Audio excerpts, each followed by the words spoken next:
السلام علیکم درنو لیدونکو، نن درته د فن نه ډکه قصه لرم. هیله ده تر پایه یې وګورئ او زموږ چینل درسره سبسکرایب کړئ.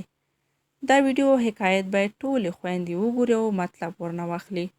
یو صحابي لرې په سفر ځي او خپلې میرمنې ته وایي چې تر څو زه نه یم راغلی نو ته به د کوره نه وځې او یو ځای ته به هم نه ځې.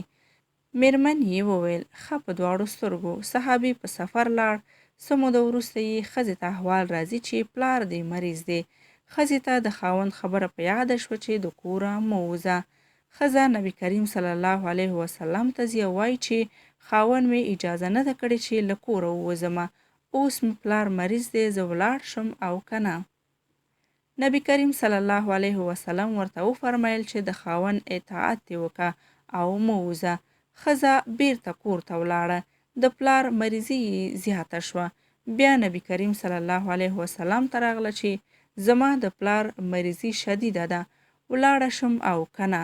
نبي کریم صلی الله علیه وسلم بیا ورته وفرمیل چې د خاوند اطاعت وکړه او مه ځه. ښځه بیرته کور ته ځي. بله ورځ پلار یې مړ کیږي.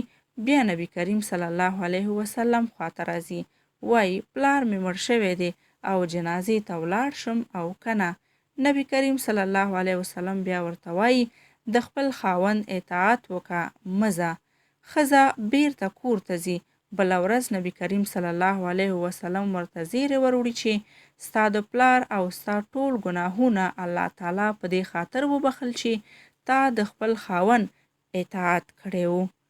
نو درنو لیدونکو، د خپلو خاوندانو اطاعت وکړئ تر څو دنیا او آخرت مو ښایسته شي.